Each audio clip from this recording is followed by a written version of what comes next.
15ই March হতে 15 October পর্যন্ত নদীতে ছোটোখাটো নৌযান, নৌকা, স্পিডবোট, ট্রলার যাত্রী পারাপারে কঠোর নিষেধাজ্ঞা থাকলেও তা মানছেন না লক্ষ্মীপুরের মধুচৌধুরী ঘাটের নৌযানগুলোর চালকেরা। দায়িত্বে থাকা প্রশাসনিক ব্যক্তিরাও অসাধু নৌযান চালকের সাথে আঁতাত করে প্রকাশ্যে গোপনে যাত্রী পারাপারে সহায়তা করে।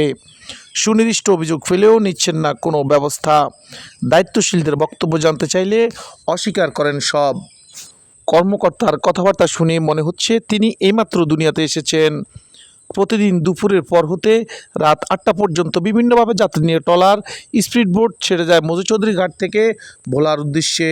কিভাবে চলছে এর আগে? ওটা ওই সময় আমরা কেমনি চলছে ব্যাপার আমরা জানা নাই, সেটা হলো ওই অন্যরাই জানবে। যারা আপনি এখানে কত বছর কর্ম করছেন? আমি এখানে আছি 6-7-8 মাস।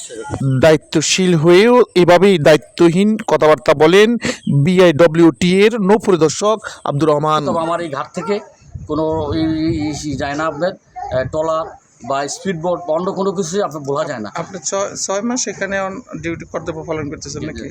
তো 6 মাসে কি আপনার চোখে পড়ে নাই? না না না।